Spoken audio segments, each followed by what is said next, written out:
In ancient Rome, 6 women held the fate of the entire empire in their hands. They were the Vestal Virgins, chosen as young children, usually between the ages of 6 and 10.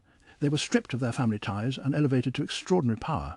They enjoyed rights no other Roman woman could even dream of. They owned vast property, sat in VIP seats at the theatre, and could pardon condemned criminals with a single glance. Even the highest Roman magistrates lowered their symbols of power whenever a Vestal passed, but this supreme privilege came with a terrifying catch. For 30 years they had to remain completely chaste and keep a sacred fire burning. Burning in Vesta's temple in the Forum, the eternal flame symbolized Rome itself. If the fire died, Romans feared the entire empire would collapse. Negligent priestesses who let the flame go out were stripped and whipped in the dark. If a Vestal broke her vow of chastity, the punishment for this treason against the gods was far worse. Ancient Roman law strictly forbade spilling of Vestal's sacred blood. To bypass the gods' anger, the Romans devised a chilling loophole. They buried them alive, attired like a corpse. The condemned priestess was carried through weeping crowds in a sealed litter to an underground chamber near the Colline Gate. The executioners would then draw up the ladder, seal the entrance, and level the earth, leaving her to perish in total darkness. Emperor Domitian accused the chief Vestal, Cornelia. She protested her innocence until her final breath. She even carefully adjusted her robes to maintain her dignity as she descended into the pit. These prosecutions were rare,